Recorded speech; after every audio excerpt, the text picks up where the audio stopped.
Comment ça va? Comment allez-vous? Nous commençons aujourd'hui, dimanche, avec beaucoup d'informations, il se passe vraiment de tout. Et nous commençons avec les informations sur ce qui se passe en Israël. Parce qu'au final, Israël avait dit aux États-Unis qu'ils n'allaient plus attaquer, que bon, d'accord, ils allaient en devoir, se calmer. Même s'ils avaient tiré environ 10 missiles balistiques contre Israël, ce qui me semblait peu crédible qu'il n'y ait pas de réponse. D'ailleurs, en fait, dans la vidéo, je vous disais qu'il y aurait une réponse.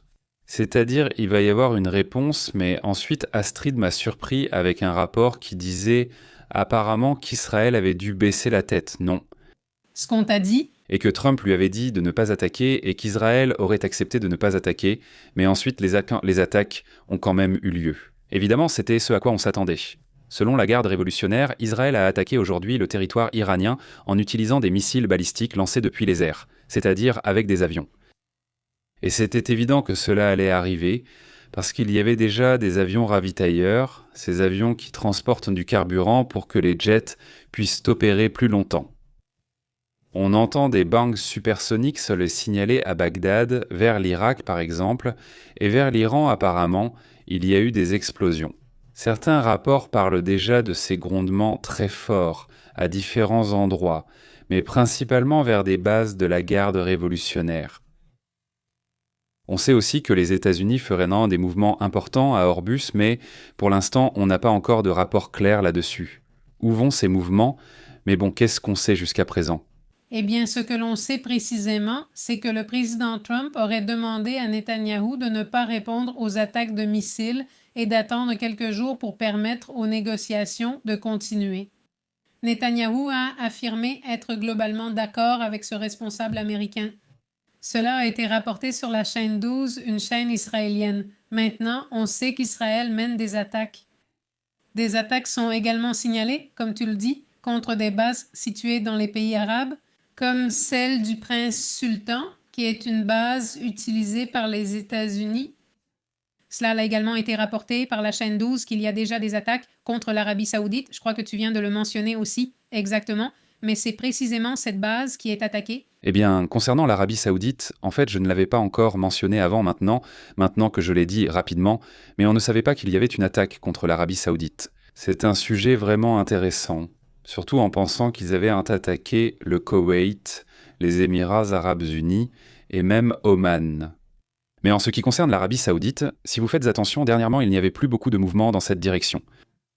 Je pensais qu'avec toutes ces réunions et rencontres que le Pakistan a eues avec l'Iran, je me suis dit, bon, ils ont dû les voir. Regarde, attaque qui tu veux, sauf l'Arabie saoudite. Parce qu'avec l'Arabie saoudite, les Pakistanais s'entendent très bien, ils ont même des avions militaires, les Pakistanais, à l'intérieur de l'Iran pour opérer contre quiconque attaque l'Arabie saoudite. C'est-à-dire, allons, le Pakistan, en théorie, va défendre l'Arabie saoudite dans n'importe quelle situation, et malgré cela, on signale une attaque contre une base militaire. C'est incroyable, non? L'Iran aurait lancé des missiles vers cette base aérienne du prince sultan à Al-Kharik, en Arabie saoudite. Je crois que nous avons ici l'image. Voyons si nous pouvons, la mettre, c'est cette base, voyons si elle apparaît maintenant ici à l'écran. C'est cette base qui aurait été attaquée. Là, j'imagine qu'il doit y avoir des forces des États-Unis pour que ça ait été attaqué, je suppose. Mais tout à l'heure, on verra quelles autres réactions il y aura. Les États-Unis ou Donald Trump avaient dit qu'ils n'allaient pas attaquer s'il n'y avait pas d'atteinte aux soldats américains. Qu'est-ce qui se passe? C'est-à-dire que c'était la nouvelle ligne rouge qu'ils avaient fixée. Et si on attaquait, le Koweït, Israël ou n'importe quel pays allié des États-Unis, apparemment, ils n'allaient bien pas réagir. Cela pourrait changer si, sur cette base, il y avait des Américains. C'est pourquoi c'est si important en ce moment. N'est-ce pas? Exactement. La défense civile d'Arabie saoudite a communiqué une alerte au gouvernorat d'Al-Khar pour avertir d'un danger potentiel d'attaque en ce moment. De plus, il est également rapporté que l'armée israélienne avertit qu'un missile a été lancé depuis le Yémen en direction du territoire iranien et que, le système de défense aérienne est déjà opérationnel pour l'intercepter au cas où il arriverait. Non, c'est déjà le matin, n'est-ce pas? Le jour est déjà en train de se lever là-bas. On rapporte déjà certaines images comme celle-ci où l'on voit des incendies. Voyons si vous pouvez les voir par ici. Nous allons les afficher à l'écran tout de suite. De quoi parlons-nous ici? Que se passe-t-il? Ici, nous parlons de l'attaque menée par Israël contre une zone, la fameuse zone d'Ispahan. Vous vous souvenez de cette zone? Eh bien, en fait, on entend déjà des explosions à Téhéran, à Ispahan et à Tabriz. Ce sont les zones où des attaques ont été entendues de la part d'Israël. Cela s'est produit dans la première heure de lundi, dans l'ouest et le centre de l'Iran. Et regardez. Voyons la chronologie, revenons un peu sur toute cette situation complètement folle, non? D'abord, l'attaque commence contre l'Iran, puis de l'Iran vers Israël, non? Et avec des missiles balistiques. Ils ont tiré, ils disent que la première vague a été stoppée. Toutes auraient soi-disant été stoppées. Il y en a eu environ 5. Je ne sais pas si tu en as une 6e, mais je crois qu'il y a eu 5 vagues. S'il reste 5 vagues, alors immédiatement, quelques minutes après, on entendait déjà des explosions à l'intérieur de l'Iran et on parlait de potentielles attaques à différents endroits en Iran. Mais Israël a dit « on va consulter les États-Unis pour voir ce qu'on fait ». Je pense qu'Israël était déjà en train d'opérer en réalité, mais peut-être avec du renseignement, pas de manière aussi publique avec des avions ou autres. Et les avions circulaient déjà vers la zone comme s'ils visaient l'Iran, mais ils n'attaquèrent pas encore. Ensuite, il se produit cette situation dont tu parles, n'est-ce pas, où Donald Trump parle avec Netanyahou et ils discutent d'un soi-disant accord. Oui, la musique est jolie, mais elle est jolie. Mais non. Non, c'est non. Non, ils ne peuvent pas l'entendre là-bas. Je ne sais pas d'où ça vient, car ça ne sort pas ici. Oui, pas où, oui. Voilà, oui, c'est là. Je suis désolée. Pardon, nous profitons de la musique, mais ce n'est pas le moment. Bon, le point, c'est que c'est plus ou moins la chronologie. Et que le jour s'est déjà levé. C'est pour ça que je vous disais, c'est une longue nuit pour Israël, pour l'Iran et pour toute cette région du Moyen-Orient, y compris les pays du Golfe. Parce qu'après, il y a aussi Bahreïn et même le Qatar lui-même. C'est-à-dire quand le Qatar décide de fermer l'espace aérien et publie une note disant que d'ici au 14 juin, il est interdit de voler dans toutes ces zones, tu te dis que c'est déjà étrange, non? Parce que ce qu'ils veulent, c'est donner une impression de sécurité, non? Montrer que tout est calme, alors que ce n'est clairement pas le cas. Et regardez, je ne sais pas si c'est non, je n'ai même plus le temps de suivre tellement il se passe de choses, mais c'est comme ça, encore et encore et encore. Non, je n'ai pas eu le temps d'examiner en profondeur, disons, ce qui s'est passé avec la bourse, la Kospi, qui est la bourse de Corée du Sud, qui a chuté très fortement. Donc je suppose que c'est à cause de ça, mais non, enfin, je ne sais pas, on va vérifier. Logiquement, ce serait ça, parce qu'ils sont parmi les premiers touchés, les Sud-Coréens, car ils n'ont pas les mêmes réserves que le Japon, la Chine ou d'autres pays. Donc il serait logique que la bourse chute de cette façon. Là, on voit bien la chute. C'est-à-dire les Japonais et les Coréens se sont déjà réveillés avec une énorme chute. Mais j'ai aussi vu, comment ça s'appelle? Le pétrole est déjà de nouveau proche des 100. Donc logiquement, le pétrole monte, n'est-ce pas? Évidemment. Eh bien, avec tout ce mouvement, il est difficile qu'il descende en dessous des $100, non? Je pense qu'il va viser les 100 et sûrement, dans la matinée, il les dépassera déjà. Je pense que oui, mais bon, qu'est-ce qu'on a d'autre sur l'Iran? Qu'est-ce qu'on a d'autre sur Israël? Mais passons à un commentaire fait par Donald Trump, et encore une fois Donald Trump qui, dans ce jeu, parfois, ne mesure pas ses mots à la télévision, n'est-ce pas? Il a fait un commentaire assez dur sur Netanyahou. Il a dit que Netanyahou n'avait pas d'autre choix que d'accepter l'accord avec l'Iran. Si je donne les ordres, c'est moi qui donne tous les ordres. Netanyahou ne donne pas d'ordre. C'est une pression dont on sait qu'elle existe. Et bon, ça, c'est typique de Trump. On savait que ça se passait à huis clos, mais maintenant, il l'a rendu public. Il l'a fait sur Fox News. Et donc, Netanyahou, apparemment, n'en a pas tenu compte, n'est-ce pas? Parce qu'on voit des attaques contre l'Iran. Donc, évidemment, ce n'est pas Trump qui commande, n'est-ce pas? C'est-à-dire, clairement, s'il se vantait de ça, eh bien, il est en train de montrer que l'interview qu'il a faite n'a pas du tout mal vieilli. Celle-ci, c'est celle de vendredi. Qu'il n'y a pas de version publique. Aucune interview publique n'a suscité autant d'engouement et de viralité avec de nombreux extraits, mais nous ne pouvons pas les diffuser car ils appartiennent à NBC. Mais Donald Trump a quitté l'interview très en colère parce qu'on a commencé à lui poser des questions sur... Eh bien, il y a ces mensonges qu'il a racontés sur le fait qu'il y aurait eu de la triche lors des élections, que ce soit en Californie ou lors de ses propres élections. Bref, la question est qu'il en avait assez qu'on lui reproche évidemment tous les mensonges qu'il a dit, alors il s'en va. Non, ça se termine assez mal. Il s'est vexé, il s'est senti offensé. Il s'est senti offensé. Bon, voilà où en sont les choses avec cette affaire. Allons-y.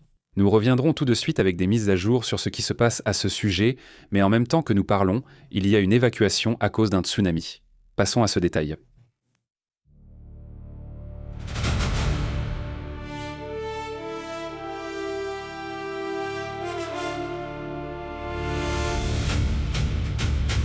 Eh bien, il se passe énormément de choses là-bas en Indonésie, aux Philippines, en Malaisie, et je commence par l'Indonésie, car c'est là que se trouve l'une des zones d'alerte signalées. C'est vraiment impressionnant. Non, enfin, il y a une... Comment ça s'appelle? Regarde, c'est là. On ne voit pas. C'est ça qui m'empêche de voir. Je ne sais pas ce que c'est. Ce sont des images du cinéma. Ouais, et séisme. Des images du séisme. C'était fort. Le séisme était fort. C'est que... Et il y a déjà des images. Ça ne te montre plus rien. Bon, là, il y a l'alerte au tsunami en Indonésie. Des évacuations sont en cours. Nous allons tout de suite voir les détails des pays qui procèdent à des évacuations, mais tout cela se passe dans le sud de l'Asie. Au cas où tu serais au Chili ou à Acapulco, non. C'est-à-dire, il n'y a pas d'alerte là-bas. Mais l'alerte en ce moment concerne spécifiquement le sud de l'Asie. Cela a débuté aux Philippines, et l'alerte au tsunami concerne désormais d'autres régions. Il y a quelque temps, nous regardions où il y avait des risques de tsunami et nous parlons de certains endroits où la vague pourrait atteindre jusqu'à 3 mètres de hauteur. C'est-à-dire, c'est quand même une vague assez grande et il y a aussi eu des répliques avec les séismes. Donc... Eh bien, il y a déjà des images de l'eau qui se retire. Des images montrent déjà l'eau qui se retire. Regardons-les tout en examinant les détails. Que sait-on? Quelles autres informations existent? Eh bien, je ne sais pas si vous avez déjà cette information, mais on parle déjà d'au moins une personne qui aurait perdu la vie aux Philippines. Rappelons que le séisme a eu lieu à 7h37 du matin heure des Philippines, au large de l'île de Mindanao. Et donc, selon les premiers rapports, je me souviens qu'au début, on disait que c'était de 7,8. Oui, finalement, c'était bien de 7,8. Et les zones où il a été le plus ressenti ou où l'alerte est la plus forte aux Philippines, c'est Sarangani. Davao Occidental, Tawi-Tawi, Sulu, Basilan, Zamboanga del Sur et Zamboanga Sibugay, Sultan Kudarat et South Cotabato. Les zones les plus dangereuses ont été signalées, mais des mesures préventives ont aussi été prises dans les centres urbains où l'eau se retire. Si vous faites attention, la partie marron indique l'endroit où la mer s'est retirée. La mer s'est retirée. La mer se retire. Eh bien, cela fait déjà partie de l'avertissement. Il y a une alerte au tsunami. L'USGS le signale déjà. Alors, soyez attentifs à cette situation, d'accord? À Davao City, les cours ont déjà été suspendus à tous les niveaux d'enseignement, aussi bien dans les établissements publics que privés, et les activités des bureaux gouvernementaux ont également été interrompues lundi en raison de l'impact que cela a eu. L'impact le plus grave a eu lieu dans une ville appelée General Santos, où plusieurs bâtiments ont subi des dommages structurels. Certains se sont même complètement effondrés. En ce moment, des équipes d'urgence et des forces de sécurité se rendent dans différentes zones pour secourir d'éventuelles personnes qui pourraient s'y trouver piégées et, d'après le sergent Roberto Dagon, de nombreux bâtiments ont été touchés. Il ne peut pas donner de chiffres pour l'instant car ils sont occupés par les opérations de sauvetage. Les autorités estiment que plusieurs bâtiments, dont des maisons, se sont effondrés et ces images ont été diffusées. En ce moment, les informations commencent déjà à circuler à ce sujet et nous allons continuer à vous les partager parce que c'était vraiment très intense. C'est impressionnant, tu sais, et les gens étaient déjà à l'école. Il y a des images d'enfants dans les écoles, des tout-petits de maternelle, et les enseignantes, on ne va pas les montrer ici parce que ce sont des mineurs, les rassemblent au milieu de la cour et on voit tout le monde bouger. Oui, bien sûr, regarde, ici on entend plutôt le mouvement des structures, comme un bâtiment en construction. Écoutez ça. Caberla, bonjour. Caberla, bonjour. Caberla, bonjour. Punko, punko, punko, punko. Punko! Eh bien, une partie de ce qui se passe aux Philippines concerne spécifiquement le séisme, n'est-ce pas? De magnitude 7,8 qui a déjà déclenché cette alerte au tsunami et qui montre encore une fois, eh bien, on revient toujours à la même chose, n'est-ce pas? C'est-à-dire quand il y a des tempêtes solaires, je sais que c'est encore en cours de recherche, qu'on ne peut pas l'affirmer à 100%, mais cela coïncide souvent avec les plus grands séismes. Elles surviennent presque toujours lors de tempêtes solaires, surtout quand elles sont multiples. Aujourd'hui, nous avons eu une magnitude 6 à Kamtchatka. Celui de 5, quelque chose, 5,8 en Grèce et en Turquie qui a été assez fort. Oui, oui. Ces images sont impressionnantes. Tu as vu? Et ensuite, il y a est-ce que... Très superficiel? Non, regarde. Au début, il disait un peu 55 km, mais ensuite, l'Institut sismologique d'Allemagne a précisé que ce n'était pas à 50 km, mais à 10 km. Alors, je suppose que l'Allemagne avait raison, parce qu'on voit bien sur les images que c'était quand même assez fort. Mais ensuite, regarde, 2 séismes importants qui passent inaperçus, parce qu'après, il y a un autre séisme encore plus grand, même avec un tsunami. Et tout le reste, non. Exactement. Ressentons celui de la Grèce en Turquie? Lequel? Celui de la Grèce, oui, parce que tu vois, non. C'est une seule grande plaque, non? Quelque chose comme ça, oui, et en plus c'est collé à la frontière. Tu vois, c'est du côté grec, mais juste à côté de la frontière. Et dans le cas de ce séisme, de ce tremblement de terre, peu importe comment on l'appelle, il a été ressenti jusqu'à... Et ça, c'est un sujet que, eh bien, je vois les rapports de différents pays et ce que tu m'envoyais aussi, et il y avait des commentaires qui disaient que même à Taïwan... Mais en mesurant la distance, c'est environ 2000 km, c'est-à-dire que c'est une distance énorme. Moi, je veux dire, je n'imagine pas que... Quoi? Qu'il y ait un tremblement de terre à Cancun et qu'on le ressente ici. Ce serait vraiment fou. Ce serait vraiment fou, tu imagines. Mais bon, c'est ce qu'ils disent, non? Oui, comme en Indonésie, des évacuations sont ordonnées dans les zones côtières du Nord à cause du risque de tsunami. Et donc, selon l'Agence nationale de gestion des catastrophes, les fonctionnaires de Manado, capitale du Sulawesi du Nord, ainsi que ceux de Gorontalo et de l'île de Sangihe, ont reçu l'ordre de déplacer immédiatement tous les habitants vers des terrains plus élevés. Des organismes évoquent actuellement le risque de variation du niveau de la mer. Près de l'épicentre, ils recommandent de maintenir une surveillance permanente sur les communautés côtières, et au Japon, une alerte au tsunami a également été émise pour de nombreux secteurs de la côte du Pacifique. L'agence météorologique japonaise estime que des vagues pouvant atteindre 1 mètre de hauteur pourraient se produire dans différentes régions du pays. Elle a exhorté la population des zones côtières à prendre des précautions extrêmes. Il faut rappeler qu'une vague d'1 mètre, même si cela paraît peu, devient très différente lors d'un tsunami. Ce n'est pas comparable à une vague normale. À une vague normale, ce n'est pas pareil. Oui. Comme beaucoup, je pensais pareil, moi aussi, non? Oui. C'est 1 mètre? C'est 1 mètre? Moi, je mesure 1,50 m. Non, pas vraiment. Et puis les vagues? Non. Je n'ai pas mesuré 1,50 m. Non, les vagues, je veux dire, normalement, elles sont comme ça. Enfin, ça dépend aussi de la zone de la mer où tu te trouves. Disons qu'une vague d'1 mètre ne t'effraie pas. Maintenant, une vague d'1 mètre qui avance, avance et avance sans s'arrêter, c'est déjà autre chose. Parce qu'en plus, elle emporte des choses avec elle, tu vois. Alors, et ça devient dangereux, n'est-ce pas? C'est un sujet dont on a déjà vu des images. On a même vu, par exemple... C'est une expérience que font les Japonais. Nous l'avons déjà montré. Oui, c'est très bien, car ce n'est même pas une vague d'1 mètre, c'est plutôt autour de 30 cm, et les gens n'arrivent même pas à y résister. Et ils l'ont? Non, ils ne peuvent pas tenir dessus. Exactement. Oui, oui, oui. Eh bien, comme... Enfin, le quotidien, quel jour sommes-nous aujourd'hui? 7. Elle n'a jamais de journée paisible. Juin Chihuahuas. Incroyable, mais il me semble qu'on a eu 8 émissions aujourd'hui. Quoi? Eh bien, je n'arrive pas à y croire parce que à peine une finissait, il y en avait une autre, puis encore une autre. Et quand tu te dis, ah bon, ça y est, non? Et on n'a même pas eu le temps d'aller au cinéma. C'est-à-dire? On a eu le temps d'aller au cinéma. On a eu le temps d'aller au cinéma. C'est-à-dire, on n'a pas eu le temps d'aller au cinéma. Franchement, on doit avoir une machine à remonter le temps ou quelque chose comme ça. Je ne sais vraiment pas comment on a fait, honnêtement. C'est-à-dire, on est allé chez Costco? Oh, on est aussi allé chez Costco. Oui, enfin, c'est quoi ce délire? Genre, à quelle heure? Franchement, tout est allé super vite. Tout super vite. Je veux dire, encore une fois. Là, on enchaînait littéralement une diffusion, puis une autre, puis on allait manger. C'est vrai qu'on a mangé super tard parce que, en fait, tout s'est prolongé, tout s'est prolongé. J'ai pris mon petit déjeuner à 1h de l'après-midi, 1h, quelque chose comme ça, et j'ai mangé à... Quelle heure ça devait être? Quand avons-nous mangé? À 7h? Oui, vers 7h. Nous avons mangé à 7h, et eh bien, le dîner sera à 2h du matin. Je ne sais pas, voyons, je veux dire, si jamais on dîne, parce que je pense que ce ne sera plus le cas. Non, plus maintenant. Mais bon, le fait est que ça a été une demi-journée de folie. Et c'est ce que je vous ai dit, que le dimanche est un jour ouvrable pour nous. Et en plus, c'est le jour le plus actif parmi les plus actifs, mais aujourd'hui, ils ont vraiment exagéré. Voyons voir. Qu'est-ce qui s'est passé, n'est-ce pas? Oui, aujourd'hui, le monde est... Oui. Non, non, la journée est incroyable. C'est incroyable.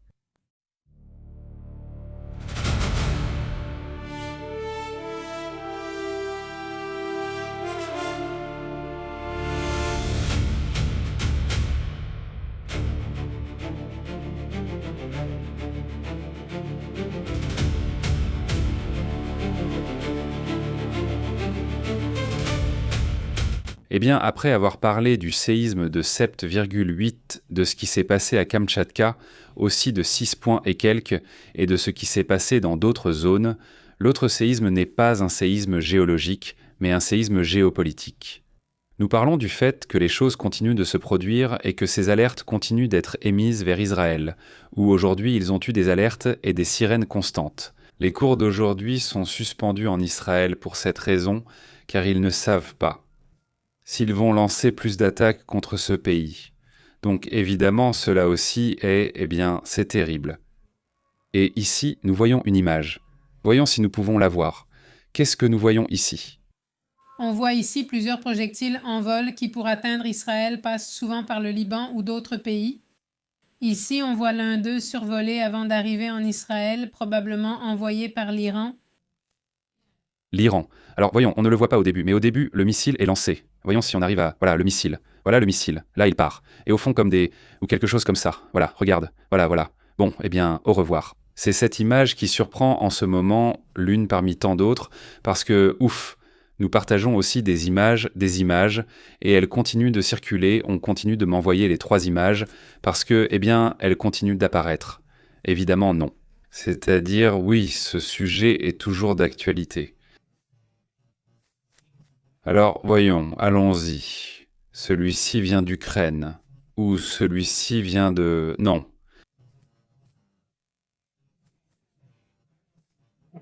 Aussi, qu'est-ce qui vient d'ici? Celui-ci vient aussi de là-bas, n'est-ce pas? Oui, celui-ci vient d'Ispahan, non? Oui. Il y en a plusieurs autres. Regarde, il y en a plusieurs autres. Disons, plusieurs angles. À Ispahan, c'est l'une des zones où ils avaient un tas des rampes de lancement et qui avaient déjà été attaquées, et où ils ont soi-disant, des rampes de lancement souterraines, non? Vous vous souvenez que c'était l'une des zones attaquées lors de ce conflit de 12 jours que Trump a ainsi appelé, non? Toujours pour le mal que tu as, c'est ça, c'est bien, non? Pour donner un nom à toutes les choses. Et bon, voilà. Voilà, c'est comme ça le sujet, non? Aujourd'hui, non? Passons à une autre image, non?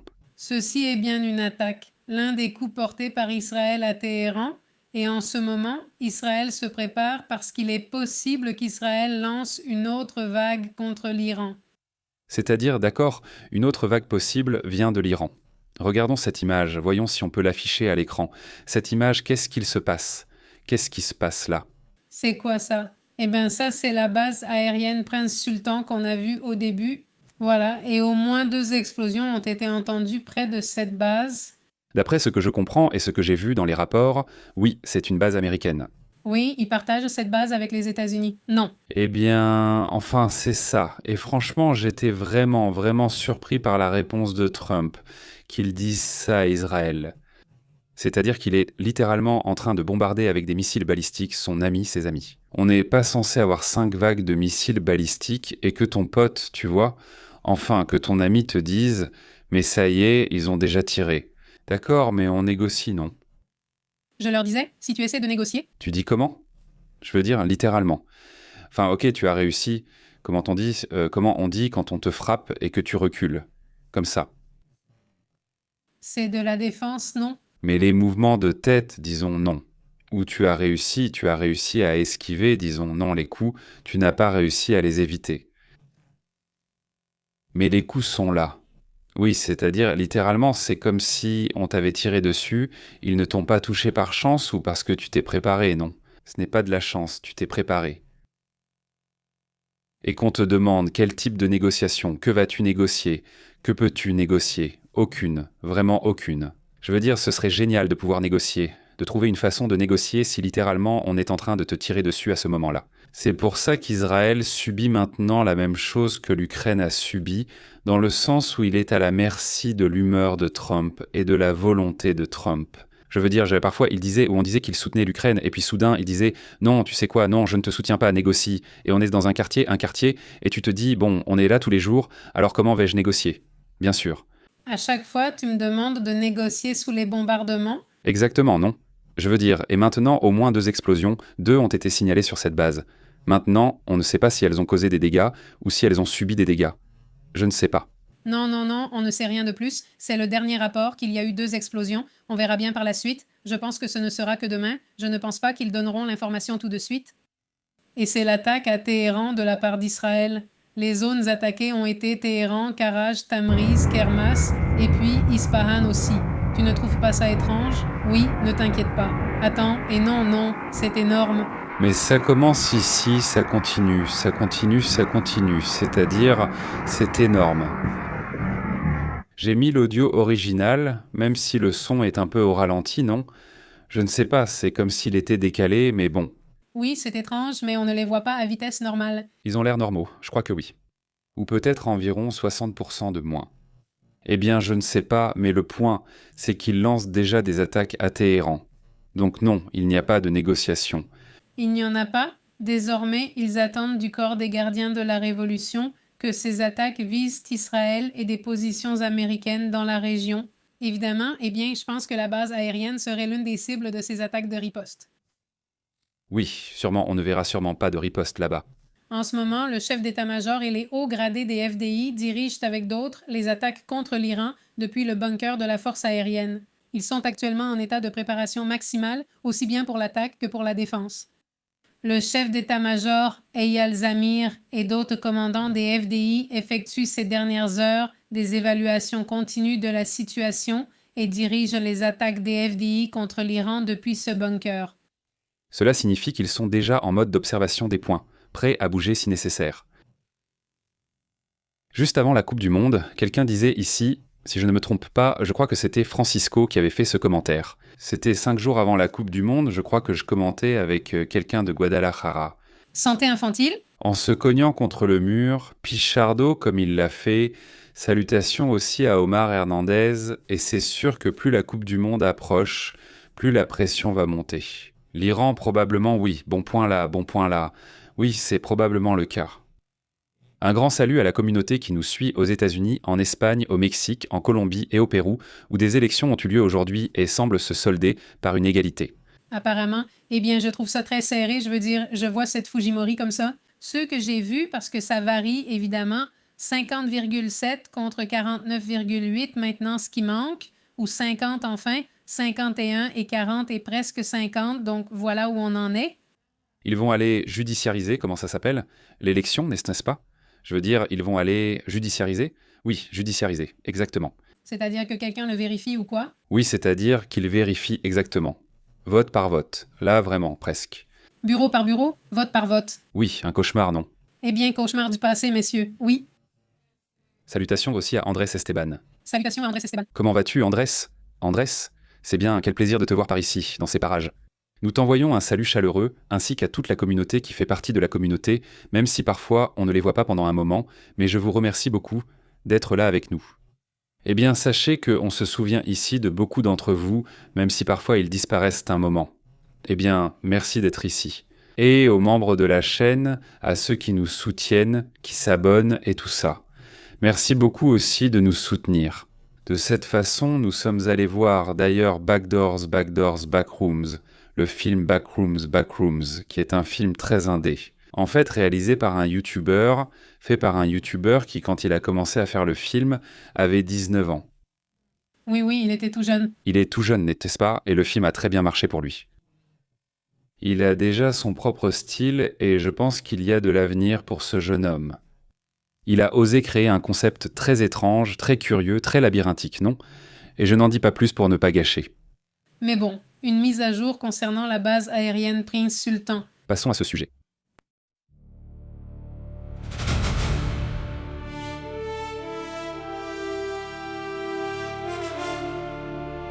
Que se passe-t-il sur la base? L'Iran, comme d'habitude, a nié toute responsabilité concernant l'attaque via ses canaux officiels et l'IRIB au sujet de la frappe. Ils disent que cela pourrait potentiellement être les Houthis au Yémen, ce qui signifie que la réponse de l'Iran aux attaques d'Israël n'a pas encore eu lieu. Soit ils ont rejeté la faute sur les Houthis, soit du moins ils disent que ce n'était pas eux. C'est un classique de l'Iran. Donc voilà la situation. Et les Houthis, de qui dépendent-ils? Eh bien, des Iraniens aussi, ce sont eux qui les soutiennent. Écoutez, il continue d'apparaître des images de ce séisme.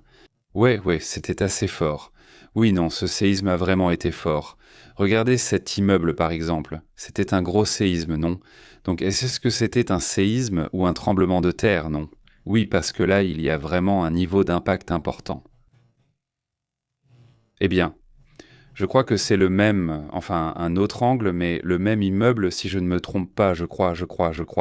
Parce que regardez, ça c'est un autre immeuble, celui-ci oui, c'est un autre immeuble. Vous voyez, celui-là a été pas mal touché. Celui-ci ne s'est pas complètement effondré, mais bon, j'espère que tout le monde a survécu là-bas. Mais oui, c'est quand même impressionnant, n'est-ce pas? Permets-moi de te montrer ça. Oui, passe là, laissez-moi vérifier tout de suite comment vont les répliques. Parce que la zone a aussi été très, très agitée, non? Regardez-moi juste cette activité, vraiment. Oui, c'est beaucoup, vraiment. Et les répliques, quel est leur niveau? Aujourd'hui, on va faire ça, voyons, on va voir ça tout de suite. D'après ce qu'il rapporte, le séisme a finalement été de 7,8, non? Celui des Philippines. La deuxième réplique, c'est celle-là, celle qui est là en bleu clair, ou en, comme bleu ciel, 6,5, la réplique, imaginez-vous, c'est fort. Et ensuite, regarde celle qui suit, c'est l'autre réplique, celle-là, 6,1, la deuxième réplique. Troisième réplique, celle qui est juste là-haut, 6,0. Et ensuite, il y a eu celle-ci qui est 5,8, 5,1, 5,0, et après que des 4 ou moins, non. 14 répliques en ce moment, 14 répliques que normalement l'USGS, eh bien, il ne met que les plus importantes. Donc oui, ça fait beaucoup de répliques. C'est dur cette partie-là. Et en plus, si, avec la première secousse, non. L'immeuble qui était déjà un peu fragile est tombé, eh bien, avec la deuxième ou la troisième, il peut s'effondrer complètement. Alors, j'imagine qu'il y a des immeubles où tu ne pourras plus jamais retourner, non. Comme cet immeuble qu'on voyait, eh bien, regardez vous-même, non.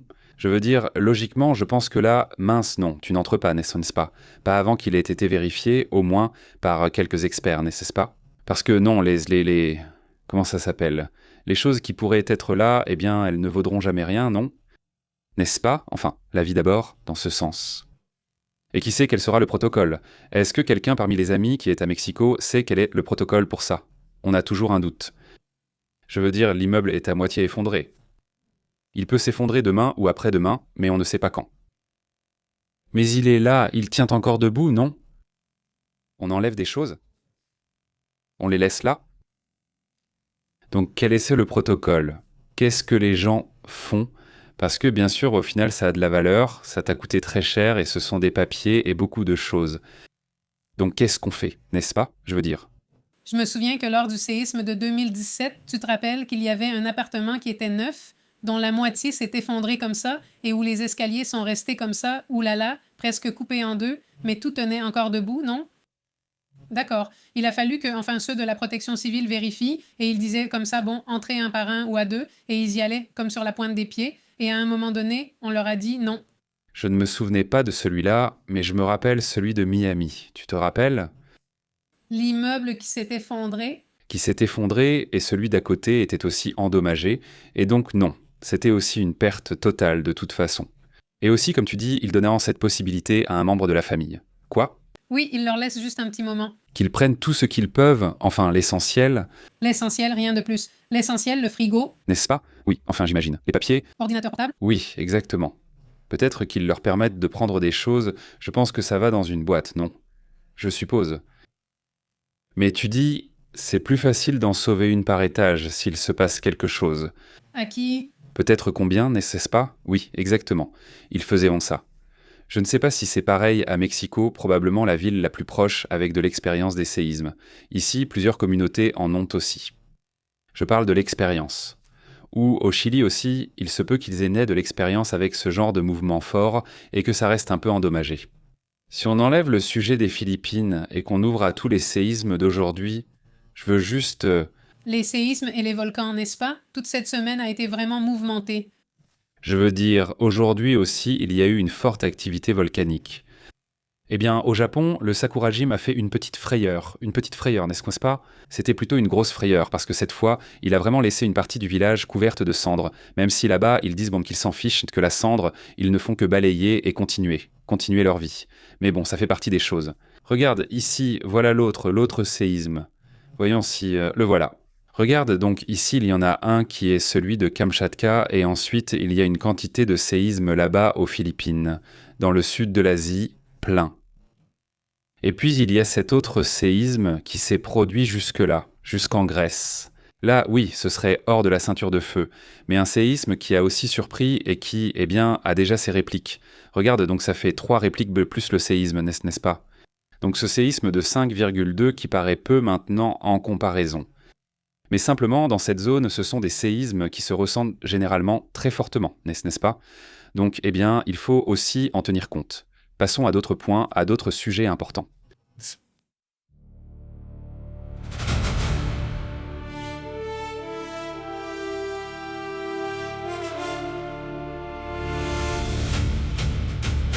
Un grand merci pour ce 1000e like du papa de Novak.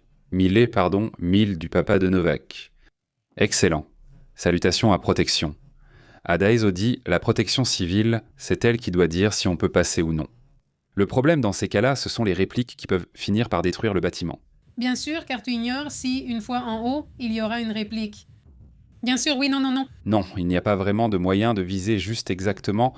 N'est-ce pas? Non, eh bien non, on ne sait pas. Tu prends un petit risque. Oui, ou un gros risque. Salutations à Francisco Arce, comment vas-tu? Aussi à Ofe Mendes, à Zarate, comment allez-vous? Qu'est-ce que vous faites? Comment ça va?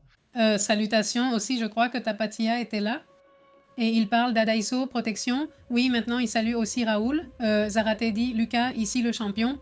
Salutations, Zarate. Salutations aussi à Raoul, à Ricardo. Roble est aussi ici. Comment vas-tu, Roble? Salutations, Roblé, toi tout va bien. À Fabien Bolaños. Salutations à Fabian. C'est que c'est l'avocat roi. Membre avocat roi. Oui, non, pas deux. Et avocaton. Oui, c'est deux. De lignée noble. D'une lignée très noble, bien sûr, oui, oui. Salutations à tous les avocats, vraiment, et à tous les membres, évidemment, non? Attendez, je regarde, comment ça s'appelle? L'eau, c'est quoi? Là où l'eau se retire, n'est-ce pas? Enfin, voyons, on va voir si on peut le mettre ici. Quel séisme? Je ne sais pas, moi, j'imagine que ça doit être le séisme. Le séisme, n'est-ce pas? Parce que ça bouge beaucoup. Ça bouge comme sur le côté, là. En fait, il y avait 2 vidéos, non? Il me semble que sur l'autre, on voit bien. Je ne sais pas séparer. Celle-ci, puis ensuite... Non, non, non, je veux dire dans la même. Et c'est le séisme? Pendant le séisme. Là, on voit où le bâtiment s'effondre. Voilà, c'est là. Il me semble que c'est l'une des photos, non? Oui. Bon, oui, on va l'enlever de là parce que c'est vraiment moche. Ouh, c'est moche, c'est vraiment moche. Oui, oui, oui, oui, terrible. Eh bien non, c'est que ça t'attrape à l'intérieur et comment tu sors de là, hein? Eh bien, c'est vraiment terrible, non? Très impressionnant. Et les Philippines, je veux dire, ont déjà eu des expériences assez difficiles avec ces séismes. Ici, on voit un autre comme un petit marché, n'est-ce pas? Oui, c'est typique, tout le monde est déjà debout, occupé. Les écoles étaient déjà en cours, non? Il y a les dames qui préparent à manger. Et elles disent que c'est tôt, 7h30. Les petits jus, je ne sais pas ce que c'est autre chose qu'ils vendent. Non, à quel moment arrive le 7? Ça commence déjà, regarde, il est en train de bouger les choses. D'accord, d'accord. Voilà, ils sont tous là, on peut y aller. Je pense que l'impact n'a pas été aussi fort ici, j'ai vu pire ailleurs. Regarde, elle s'agrippe à la table.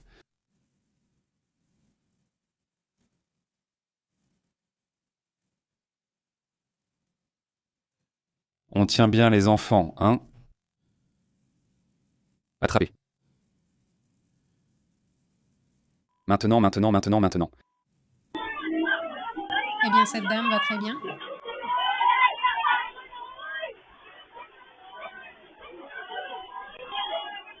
Eh bien voilà, non? C'est comme ça qu'on le reçoit à l'extérieur, dans un petit marché, comme si ça t'avait déjà fait peur, mais à l'intérieur c'est encore pire. Oui. La situation est pire. Eh bien c'est comme ça. Et voici aussi un autre moment. C'est un bureau, ça aussi c'est là-bas aux Philippines. Ça montre la chose suivante, non?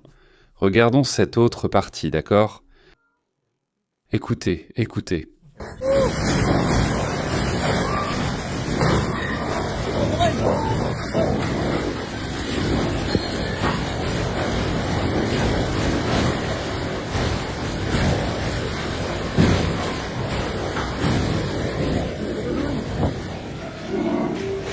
C'est surtout le son, non? On ne voit presque rien. Bon, mais voilà, c'est comme ça, non? C'est comme ça la situation, non? Oui, il y a toujours un peu de chaos, en fait. Bon, eh bien, quoi d'autre? Qu'est-ce qu'on a d'autre par là? Aussi là tout de suite, en passant au sujet d'Israël, pardon. Oui. Les FDI confirment que les attaques visaient des objectifs militaires iraniens appartenant au régime à l'ouest et au centre du pays. Eh bien... C'était les attaques. C'était les attaques, non? C'est impressionnant. Raoul Sanz, comment vas-tu? Salut. Salutations. Ofe Mendes, Francisco Ro, Panterita, Arturo Martinez, merci beaucoup. Marcella Riquelme, comment vas-tu ? Aujourd'hui, c'est la journée mondiale de sensibilisation au syndrome de Tourette. Salutations au papa de Novak, comment vas-tu ?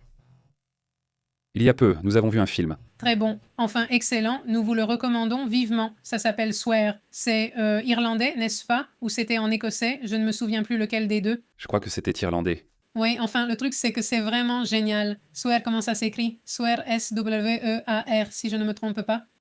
Et c'est très drôle en plus, mais oui, enfin, tu comprends mieux le problème, non?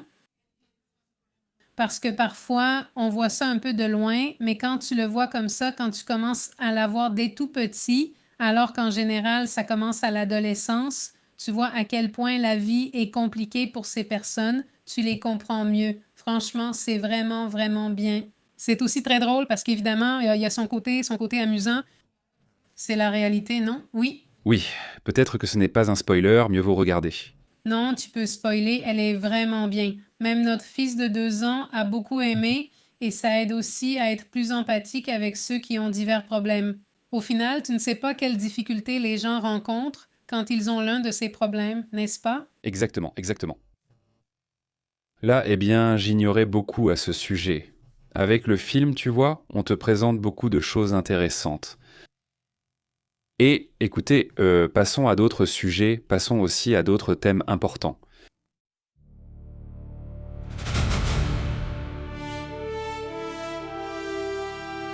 Passons plutôt aux commentaires, n'est-ce pas ? Aux commentaires, et je ne veux même plus dire à demain, parce qu'il se peut qu'on soit en train de diffuser dans 5 minutes. Des élections ont eu lieu au Pérou. Nos amis là-bas nous ont partagé leurs impressions. Espérons qu'ils les aient bien vécues. Et aussi, eh bien, il se passe des choses, évidemment, déjà en Colombie. Il se passe des choses, eh bien, concernant le sujet électoral aux États-Unis, parce qu'ils sont déjà en train de se préparer et il commence à y avoir quelques primaires et tout ce genre de choses. Oui, ils sont en Californie, l'endroit où Trump dit qu'il triche. Actuellement, en Californie, ils aimeraient que l'État redevienne républicain, mais cela ne s'est pas réalisé. Ça ne s'est pas produit exactement, non mec, c'est que ça ne vaut même plus la peine de montrer des images, parce qu'il y en a trop. Comme ça, elles apparaissent, des images apparaissent. Oui. Concernant le séisme, s'il se passe quelque chose avec le tsunami, on en parlera bien sûr, car c'est extrêmement rare. Ce n'est pas quelque chose qui arrive tous les jours, mais eh bien, espérons que non. Espérons que nous n'aurons pas à diffuser et à commenter quelque chose comme ça. Mais évidemment non, du moins on ne s'attend pas à une grande vague. On s'attend à une vague qui peut devenir dangereuse, oui, mais non. Pas une grande vague comme celle de l'Indonésie à l'époque ou celle du Japon, n'est-ce pas? Qui a été très dure, n'est-ce pas? Mais bon. Salutations à Abelson qui trouve terrible de voir les nouvelles mondiales et ses séismes. Salutations depuis la Suède. Salutations à la Suède. Il est 6h01, Abelson. Salutations. Et ici, nous allons prendre soin de ton équipe de football qui vient jouer, qui va bientôt arriver. Ils viennent à Monterrey. Ils arrivent à Monterrey. On verra comment ça se passe pour eux. Les Suédois, oui. Ceux pour qui ça se passe moins bien, c'est en Suisse. Ils sont tombés en Californie. D'accord. Et le stade où ils sont est entouré de serpents très venimeux. Alors, ils demandent à ce qu'on les enlève parce qu'ils ne sont pas prêts à prendre ce risque. Et en Californie, il y a beaucoup de serpents. Je ne savais pas. Oui, en Californie. En Californie, eh bien, nous avons une amie qui vit là-bas et dans son jardin, littéralement. Des crotales? Bien sûr, oui. Non, oui. Plus maintenant, non. Non, c'est bon, c'est juste que j'imagine, enfin je suis parti en mode sauvage, mais les crotales, elles, c'est plutôt un truc du désert. Oui. Et oui, la Californie, c'est plutôt désertique, l'Arizona, la Californie, surtout dans la partie sud, donc on a une amie dont la fille, non? Oui. Elle en a trouvé une dans la jardinière, de celles qu'ils ont comme ça, qui sont faites comme ça avec du ciment, non? Elle en a trouvé une là, et allait la prendre, car sa mère avait eu un python. Donc pour elle, c'était comme un animal de compagnie, non?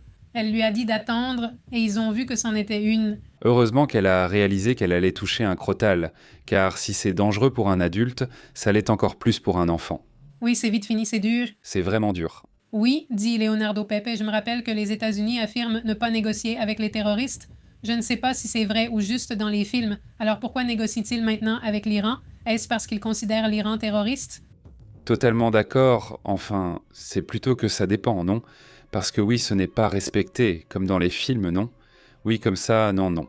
C'est respecté. Mais par exemple, l'interdiction de payer une rançon pour un otage n'est pas respectée. Ce n'est pas respecté non plus. Il y a déjà eu des cas. Non, ils ont changé, je ne sais pas, parce qu'avant c'était comme une règle, je me souviens, peut-être que ça dépend de l'État, je ne sais pas, aussi, mais salutations à Brit, oui, salutations du Pérou, là-bas c'est une égalité technique dans la région, oui, c'est très serré, exactement. Exactement, exactement. C'est très serré, ou bien on voyait venir que ça allait être serré. Je ne pensais pas que ce serait aussi serré, n'est-ce pas?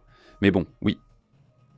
Salutations à Panterita, et il dit « Oh, les serpents de Panterita me font peur, en vérité ils sont très beaux, le problème c'est que ce sont ceux qui sont venimeux. » Salutations aussi à Arturo Martinez, comment vas-tu? Ça va? Nous avons vu le film, nous l'avons déjà dit, celui d'Anaconda, mais la version avec Jack Black. Jack peut être comme ça, non, enfin, vraiment. Quelque chose de très simple, mon frère. Mais c'est cool, non? C'est cool, vraiment cool.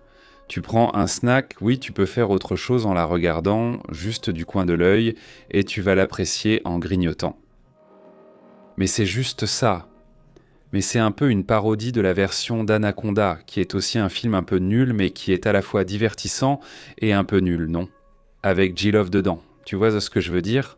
Presque comme un film de série B, non? Ce genre de films, mais qui au final sont divertissants, des films à regarder sans se prendre la tête, juste pour grignoter un peu, ça t'est égal, parfois ça te fait même rire, peu importe. Mais ils sont là, n'est-ce pas? Ceux-là sont intéressants, au moins dans ce sens-là. Moi, celle que je préférais dans ce style, c'était Arachnophobie. Je l'ai adoré enfant et vu un nombre incalculable de fois. Oui, je me souviens d'une réunion de parents et tout à coup ils ont mis ce film. Non, franchement, il est génial. Et moi, tout ce temps-là, je suis devenu fan de ce genre de film. Arachnophobie, et l'autre, comment ça s'appelait déjà? Celle avec les abeilles tueuses? Oui, elle était très bien aussi, enfin tout ce qui était dans ce genre-là. Je me rappelle vouloir voir les oiseaux dont papa m'avait parlé, mais on ne l'a pas trouvé. Moi je l'ai vu, mais seulement des années plus tard, à l'université. Mais oui, ces films avec une ambiance particulière, il y en avait une japonaise vraiment excellente, très drôle. Mais il pleuvait et j'ai vu comme, comme de la mousse. Ah oui, de ce genre comme Godzilla, mais sauf que le monstre c'était de la mousse. C'était de la mousse, comme ça. C'était vraiment simple, je veux dire, d'une simplicité folle. Mais je me souviens que j'étais tout gamin et je l'ai regardé jusqu'à la fin parce que j'étais vraiment accroché. Genre, waouh, c'est dingue. C'était une mousse tueuse, mais littéralement, c'était comme du savon. Comme ça. Et il la lançait, j'imagine, pendant la production. Et les gens, enfin, les acteurs ne faisaient pas que réagir comme ça. Et c'était tout. Ou toxique? C'était une mousse toxique, exactement. Eh bien oui, dit Adaïs. Ça m'a fait rire que Keiko accuse Petro d'interférer dans les élections du Pérou. Faut pas exagérer, cette femme est une éternelle perdante, dit Adaïs. Salut. Et Rob le dit en parlant d'abeilles, Candima. Salut Roblet. Et Yo-Yo dit, je viens de perdre l'électricité, désolé. Salut Yo-Yo. Salut, comment ça va Yo-Yo? Comment ça va pour toi? Et à toute la communauté qui nous a visités. Je ne sais pas s'il y a quelqu'un qui a pu regarder tous les directs, mais je lui suis vraiment reconnaissant, aujourd'hui le sujet a été très animé. Oui. Eh bien, et ce qui est bien, comme je vous l'ai déjà dit ici, c'est que nous devons toujours essayer de vous tenir informés. Il y a des fois où il y a 3 directs par jour, parfois il y en a moins, mais je dis que le minimum cette semaine, ou ces derniers mois, a été le minimum 2. Le matin et le soir, non. Parfois il y en a un plus long le soir, un le matin et un autre normal le soir. L'affaire se termine et la journée est calme, non? Mais parfois une chose en entraîne une autre. Ça arrive. Alors, quoi d'autre? Candimas nous recommande un film d'horreur. Candimas, allons-y Candima. Candima, ouais, avec un K? Roble, non, avec un C. Avec un C. Il va parler, laisse-moi voir l'autre. Parce que, ici, il est écrit « Salutations à Clipo », et il est écrit « Martha Gabi ». Bonsoir, Pépé, je sais déjà. Bonsoir. Nous apprécions beaucoup tout votre travail. On voit l'énorme engagement que vous avez. Merci beaucoup. Et votre passion, que Dieu vous bénisse. Merci beaucoup, Martha. Un grand bonjour, Martha. Salutations à Brezeka. Brezeka dit qu'elle a trouvé 3 chatons errants. Un est décédé. Les 2 autres ont des puces. Demain, ils vont chez le vétérinaire, mais c'est stressant. C'est que les chatons, il m'est arrivé d'avoir des chatons bébés que tu ramasses dans la rue. Comme ils pleurent beaucoup, ça te stresse énormément. Et c'est un pleur qui ressemble beaucoup à celui d'un bébé, non? Donc, instinctivement, ça te stresse et il pleure toutes les 3 heures. C'est vraiment difficile. Salutations à Andrea.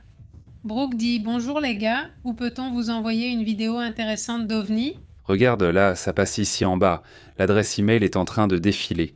Là, il est écrit contact, sponsor, celui-là, voilà. Donc, @ppmvivo, josé@ppmvivo.com. C'est ça, parfait. Là, oui, Ça nous arrive parfaitement là. C'est la façon la plus simple, oui, exactement. oui, dit Martha. J'ai vécu 47 ans en Californie et c'est la première fois que j'entends parler de serpents ici. Je n'en ai jamais vu, sauf peut-être au sol, s'il y en a. Je ne sais pas dans quelle partie de la Californie tu vis. Si tu vis à San Francisco, eh bien c'est moins probable, oui, moins. Mais si tu vis près de San Diego, dans ces zones de Los Angeles, oui, il y a des serpents, oui. Alors, eh bien oui, en fait, ceux de Suisse demandaient qu'on leur change. C'est-à-dire, ils sont déjà comme ici au Mexique avec les Japonais, mais eux, à cause des serpents. Salut. Salut, bonjour. Salutations également à celle que nous avons saluée, Marcella Riquelme. Comment vas-tu, Marcella? Quoi de neuf? Marcella, bonjour, salut. Et à Fidel Botello, comment vas-tu, Fidel? Il dit, et le Pérou alors? La fille de Fujimori candidate, c'est incroyable. Les latino-américains et d'autres cultures aussi, n'apprennent-ils jamais? Parce qu'il y avait aussi le fils de Kadhafi qui voulait être président. Celui des Philippines aussi, c'est Marcos. Marcelo, le fils de Marcos, tu te dis, qu'est-ce que c'est que ça? Si son père était un salaud et que tu mets le fils à sa place, le fils, lui, s'en est bien sorti jusque-là. Eh bien, jusqu'à présent, il n'a pas fait du mauvais travail par rapport à ce qu'il devait faire, non? Évidemment. Mais oui, ça aussi, les Philippines sont un... Volant te répond, quel est le problème? Mourir de faim avec le communisme? Non, la vraie question est pourquoi choisir le fils de quelqu'un d'aussi dur? Bien sûr, c'est-à-dire, ce que je veux dire, c'est que Magoulandia a aussi raison. Parce que l'autre personnage, celui pour qui il faut voter, eh bien, c'est un personnage proche de Pedro Castillo, qui a essentiellement voulu faire, eh bien, un coup d'État au Pérou. Alors toi, tu soutiens qui? Rosas, c'est-à-dire? Les deux cas sont terribles. Oui, oui, non, je suis totalement d'accord sur ce sujet, dit Sylvia Mata. Et demain, à quelle heure vous diffusez et quelle heure il est en ce moment? Regarde. En ce moment, il est 10h11 du soir. Demain, c'est à partir du matin. Demain, c'est toi à 9h. Non, non, non, non, non, t'es pour qui? Las... Mañana, es a las... 9, ¿no? Ah, Les... 9h du soir, heure du Mexique. Non, non, non, le matin. Tu dis le matin. Oui, il demande à quelle heure demain vous commencez à diffuser. Le matin, oui, normalement, on commence entre 9h et 9h30. Par là, non? Ou même 10h. Oui. Mais bon, si Sylvia, il n'y a pas de souci, tu télécharges Telegram ou sur WhatsApp aussi. On y est aussi. On a une chaîne où on envoie la notification à chaque fois qu'il y a un direct. Oui, nous, on est, disons, déjà connectés, je pense, vers, je ne sais pas, 8h, non? On est déjà connectés, mais évidemment, on est en train de vérifier. On est en train de vérifier. Parfois, que si on sent que c'est un direct long, alors on commence un peu plus tard. Si on commence, si on voit que l'information est un peu fragmentée, parce que parfois, regarde, tu as l'information en ce moment sur une nouvelle très importante, mais tu sais qu'à midi ou à 1h, il y en aura une autre. Alors souvent, on attend que celle de midi arrive et tu te dis « Non, je veux dire, celle-ci se perd, enfin, on perd le côté dernière minute de celle-ci, non ?» Donc ce qu'on a décidé maintenant, et je ne sais pas si ceux qui nous regardent le matin l'ont remarqué, c'est que parfois, le matin, on diffuse beaucoup plus tôt maintenant, mais avec des vidéos en direct plus courtes, n'est-ce pas? Et je pense que ça a beaucoup mieux marché, parce que parfois, tu t'intéresses seulement à ce sujet, n'est-ce pas? Donc, eh bien, c'est bien, tu regardes la vidéo d'environ 20 minutes, et avec un résumé, on va dire. Un résumé du Moyen-Orient, non, et peut-être un autre sujet en Asie ou ailleurs. Ce sont 20 minutes très résumées, puis c'est terminé. Ensuite, on passe soudain à un sujet complètement différent. Aujourd'hui, parfois, on fait des pauses entre une vidéo et une autre, tu vois. En fait, ça dépend essentiellement des informations, non? Pour nous, en tout cas, ce qu'on a compris, c'est que dans les informations, il n'y a pas de formule. C'est-à-dire, il s'agit simplement de donner la dernière nouvelle, le plus rapidement possible et évidemment de la façon la plus documentée possible, n'est-ce pas? Évidemment, c'est un équilibre fondamentalement constant.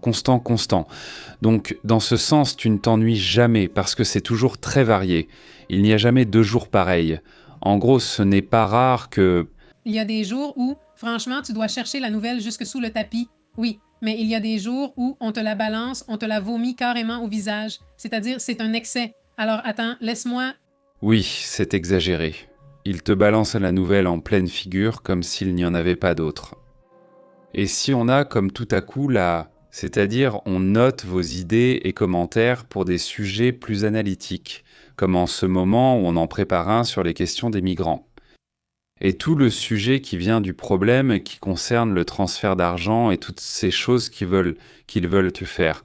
Parce que tout à coup, Il va y avoir beaucoup de nouvelles sur ce sujet qu'ils cherchent. J'ai l'impression qu'ils veulent générer de la peur chez les migrants qui nous regardent. On va leur fournir de bonnes informations sur ce sujet, mais ils demandent plus d'analyse et sera préparé progressivement. D'accord ? Oui, le soir, on commence vers 9h30, c'est généralement l'horaire habituel. Le lundi, c'est à peu près à cette heure-là qu'on commence à diffuser, et ici, Magoulandia dit « Le fils n'est pas le père », dit Magoulandia. Oui, c'est vrai, c'est juste. Mais parfois, moi, je me pose vraiment des questions quand ils choisissent les enfants de personnes qui ont été si autoritaires. Je veux dire, oui, ça me paraît vraiment étrange, honnêtement. Oui, enfin, Je sais que ce n'est pas pareil, mais Luz de Cebola dit vraiment bonsoir. Comment allez-vous? ce n'est pas la même chose, mais bon, je veux dire, ça reste quand même une alerte à mon avis. Oui, ça en reste une. Alerte. Alerte et je pars, Cebola. L'horaire n'est pas la première priorité. Oui, en fait, c'est selon comment arrive la nouvelle. C'est vrai, je pars, Cebola. Et ici, il y en avait une. C'était notre conclusion, parce que plusieurs fois nous avons essayé de nous forcer à fixer une heure le matin ou le soir. Je ne sais pas quoi. Mais tu n'as pas besoin d'attendre. Je veux dire, Et exactement. Tout à coup, eh bien la nouvelle c'est maintenant, n'est-ce pas ? Je veux dire, c'est maintenant et il faut la sortir tout de suite. Donc oui, c'est ça. exactement. Et comme le dit Adaizo, il dit bon, mais souvenez-vous que les Bush aux États-Unis, ce n'est pas partout pareil, mais Bush père, eh bien, au moins je me souviens quand j'étais petite, j'étais une enfant, je me souviens que pour ma mère, Bush père, c'était le summum, c'était comme wow, Bush père, non? Oui, c'est un Américain. Non, mais je pense qu'avec le temps, toute la saleté a fini par sortir, mais à l'époque, peut-être qu'il n'était pas vu comme quelqu'un d'aussi sombre. Oui. Non, parce qu'il avait un message, il parlait avec beaucoup de respect. Par exemple, envers les hispaniques. Oui, c'est lui qui a fait le TMEC, comment ça s'appelait à ce moment-là? Accord de libre-échange. Accord de libre-échange. Oui. Et il comprenait, eh bien, que c'est avec les affaires que ton voisin prospère. Comment tu vas résoudre la question de la migration, celle du crime organisé et tout ça ? Parce que si l'autre pays continue d'avoir des problèmes de pauvreté et des problèmes de... Eh bien que... Enfin, qu'est-ce que tu peux attendre, n'est-ce pas ? Et à cette époque-là, ils étaient très fermés, n'est-ce pas ? Très fermés, et le Mexique aussi était très fermé sur beaucoup de choses, en matière de business, de commerce à cette époque-là. Il dit. Ça t'était avec beaucoup. Si c'est un jour comme aujourd'hui, les élections commencent dans mon pays, puis ils attaquent dans l'Iran, ensuite les sondages à la sortie des urnes, un tremblement de terre aux Philippines, puis Israël attaque exactement comme ça. Et je dis, il y a certaines nouvelles qui passent presque inaperçues, comme ce qui s'est passé concernant les autres séismes par exemple, ou du volcan au Japon, elles passent presque inaperçues parce que, eh bien, d'autres choses importantes sont arrivées, la journée est folle. Oui, c'est vraiment impressionnant. Et souvent, nous pensons que l'été n'est pas une période très riche en actualité, mais cet été a été mouvementé. L'été n'a pas encore commencé, mais disons que le printemps et le début de l'été sont calmes, puis à la fin de l'été, ça commence à devenir plus intense. Et toute la fin de l'année est presque toujours très intense, et normalement, ça commence plus tranquillement à Pâques. Mais cette fois, Pâques a été très intense, vraiment très intense. Je veux dire, il y a déjà eu des années très intenses aussi à Pâques, mais ce n'est pas la norme. Au fait, salutations, comment va Panterita au fait ? Quoi de neuf ? Qui d'autre est au courant ? Magulanto, il faut y aller, Magulante. Il a déjà salué tout le monde, non ? Oui, c'est ça. Magulante, c'était l'anniversaire de ma belle-mère. Il s'est passé plein de choses. Salutations à Kires qui doit être dans le coin. Santé. Salutations à Kires. Salutations à Kires. Je veux faire un résumé avec Kires de ce qui s'est passé au Pérou et de ce qui s'est passé dans celui-ci. Comment ça s'appelle déjà ? Je ne me souviens même plus d'autre chose. On a des choses en attente, mais je ne sais même pas si on va y arriver, non ? Oui. Je vais... Bon, d'accord. Oui, laisse-moi, je vais y aller après. Je parle à Camur. Salutations à Marcella Riquelme et à son séisme sur les îles de Pâques aussi. Salutations, Marcella. Aux îles de Pâques aussi. Vérifie ça. Salut à Efraín Arroyo Castro. Comment vas-tu? Comment vas-tu, Efraín ? Salut, très bien. Oui, salutations à Magdalena, Magulan et El Salamos, à Roble, à Verderi. Pardon, oui, c'est dans le Chiapas, pas petit, mais sur 4 points des îles. Salutations à Métienne et Falta. Fabio Latinagero, comment vas-tu? Salutations. Fabio, salutations aussi, dit Raoul Sáenz. Je connais bien le Pérou. Vous ne pouvez pas imaginer à quel point la guérilla maoïste a été terrible au Mexique. C'est autre chose, c'était terrible. Salutations, dit Sylvia de Mata, Colombie. Edilce Saint-Denis, une grande étreinte et prenez soin de vous. Salutations à Edilce. Edilce, comment vas-tu? Dit Leonardo Pepe, j'imagine que les gouvernements sont comme des magiciens pendant que nous regardons le Moyen-Orient, l'Ukraine, et vous faites vos mouvements dans nos pays. Oui, bon point là, ils sont toujours prêts. Salutations, Umberto, comment vas-tu? Dit Umberto. Bonjour, je suis Pépé. L'anneau de tremblement s'est activé. Regarde, il a été très actif. La vérité, c'est qu'il a vraiment été très actif. Et c'est oui, même en dehors d'eux. Est-ce que cela a un rapport avec la tempête solaire? Je te dis, il me semble, on me confirme que oui, car même hors de l'anneau, comme pour le cas de la Grèce. Et on commence avec une grande nouvelle, pour ceux qui suivent de tout le sujet des ovnis, on commence avec une grande nouvelle, mais qui est presque passée inaperçue. C'est-à-dire, David Roche, le chef du renseignement, en fait c'était la première info du jour, et presque personne ne m'en a parlé, n'est-ce pas? Ce David Roche, je connais déjà sa vie. Ok. Tu ne sais même pas quand c'est arrivé. Je ne t'en ai pas parlé, alors que d'habitude je le fais. Je vois, mais je peux t'en parler si tu veux, même si je n'ai pas eu l'occasion. David Roche dit que mardi prochain, plus personne ne se rendra compte de ce qui va se passer. Mais mardi prochain, il va révéler une série de choses au Congrès sur le sujet des ovnis, n'est-ce pas? C'est-à-dire, il va développer les informations qu'il a données, parce que la critique qu'on lui a faite, c'est qu'il n'a pas réussi.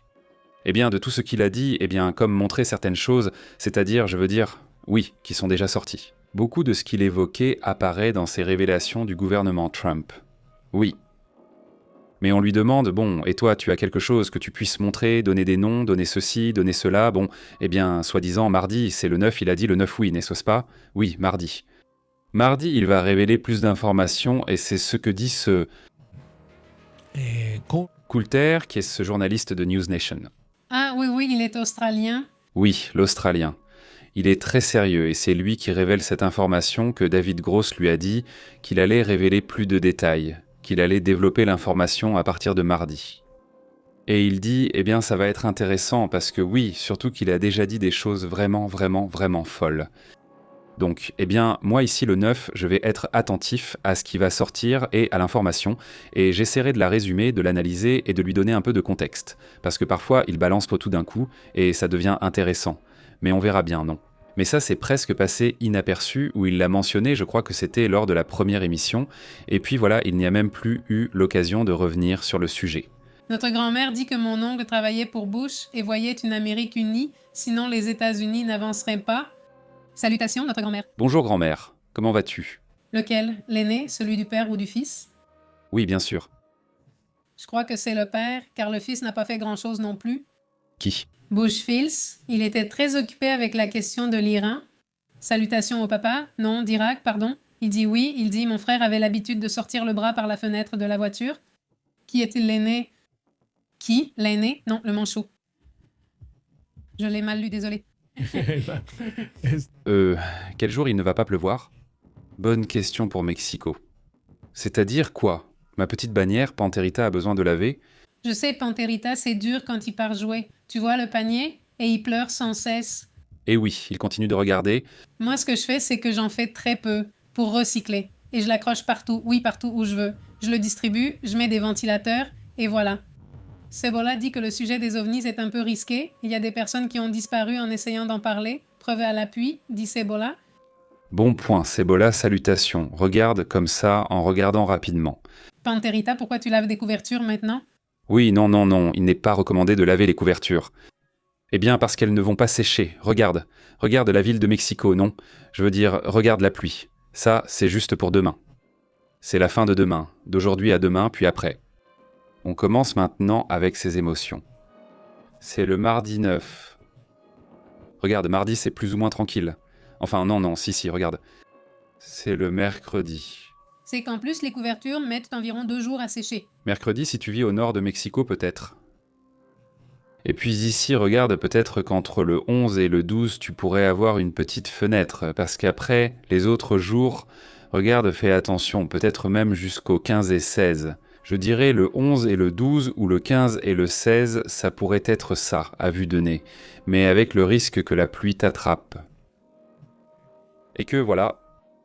Oui, je ne sais pas, parce que par exemple, regarde, ici on parle déjà du 18 et tout ça. Regarde Monterrey, il va déjà y avoir plusieurs éclaircies. En fait, toute la semaine prochaine pour nous, il va faire nuageux, mais presque sans pluie. Regarde, voilà. Compare demain Monterrey et Mexico, par exemple. Ils nous accorderont une pause lessive? Oui, c'est-à-dire que demain, on pourra laver la camionnette. Non, depuis hier, elle l'a déjà mise. C'est autour des serviettes. Les serviettes. Bon, oui, non, c'est chaud. Super, et allons-y, allons-y, allons-y. Oui, on y va. Une dernière, allons-y.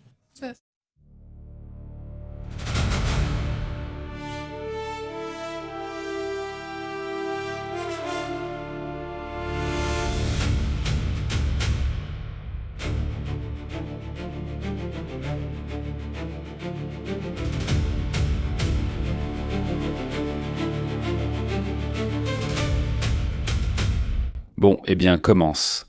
On commence avec ces images sur ce sujet des attaques. Maintenant, voyons qui attaque qui.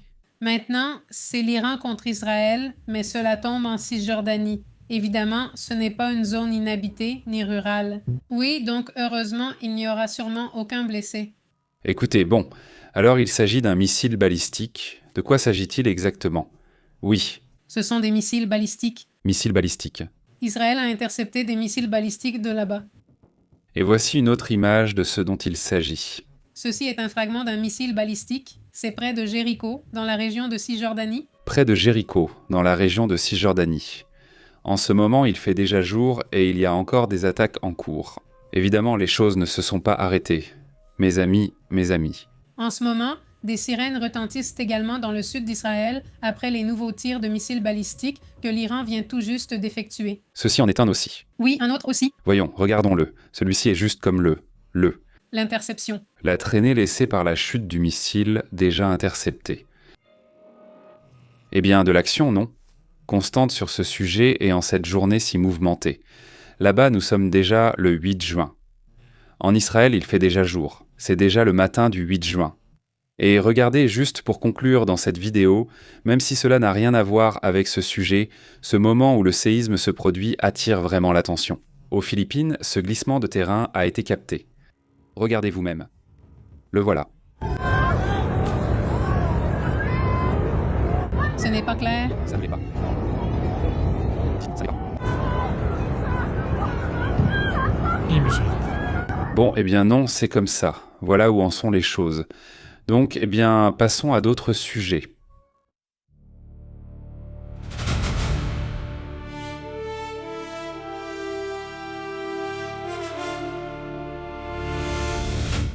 Mon oncle travaillait pour Bush et il voyait une Amérique unie, et que sans les États-Unis, il n'y aurait pas de progrès, dit notre groupe. Salutations à notre groupe. Un grand salut à Ophé. Je ne l'avais pas entendu. Oui, mais j'ai demandé lequel Bush. Oui, je croyais que c'était pour autre chose. Non, je voulais savoir avec quel Bush elle avait travaillé. D'accord. Henry Trump dit que ses préoccupations et ses intérêts sont l'argent et exploiter leurs ressources minières. Exactement. Qu'ils répondent à l'intérêt. Salutations. Comment va Henry? Il dit qu'après, comme deuxième option, le bien-être du plus grand nombre. Non, plutôt au 4e niveau. Oui, je sais déjà. Et maintenant que tu l'as vu tout en bas? Oui, salutations à Henry. Salut Henry Carvajal, comment vas-tu? Joy Boy. Joy Boy, salutations. Salutations à Ophé et Alfonso Galoso, qui est à Bakersfield, Californie. Comment vas-tu, Ophé? Salutations Marcela Raoul Sainz. Toute la communauté, je vous souhaite un excellent début de semaine. Que vous passiez une très bonne semaine, que ce soit une semaine incroyable. Nous verrons comment se présentera la Coupe du Monde. En plein conflit, pas à son maximum, malgré des tentatives de réduction. Il semble que le conflit ne puisse pas encore être réduit. Eh bien, nous allons nous dire au revoir pour cette fois. Prenez soin de vous et demain matin, nous serons là avec les infos. Joy Boy, salutations à toute la communauté qui nous regarde. En différé, laissez votre commentaire, mettez un like s'il vous plaît. Et demain matin, nous serons ici avec les informations, n'est-ce pas? Enfin, à moins qu'il ne se passe quelque chose tout de suite. Oui. S'il se passe autre chose, vous le savez, nous serons de retour ici. Mais bon, on se voit demain, on vous enverra une notification sur WhatsApp, sur Telegram, et nous sommes aussi sur Facebook, X et Instagram. Salut! Super, passez une excellente journée. À bientôt. Nous interrompons votre programme habituel. Merci d'avoir suivi la Verdad. C'était... Ceci est Pépé en direct. La vérité est intense. Dur. L'insolite est réel, dur. Ici, on l'analyse avec une approche globale. Ne reste pas à l'écart. Connecte-toi à la chaîne. Pépé en direct, aux commandes du direct. Pépé et Astrid disent la vérité.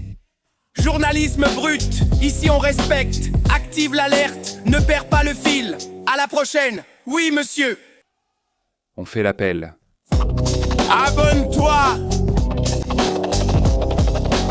Pépé en direct dans la place. Abonne-toi.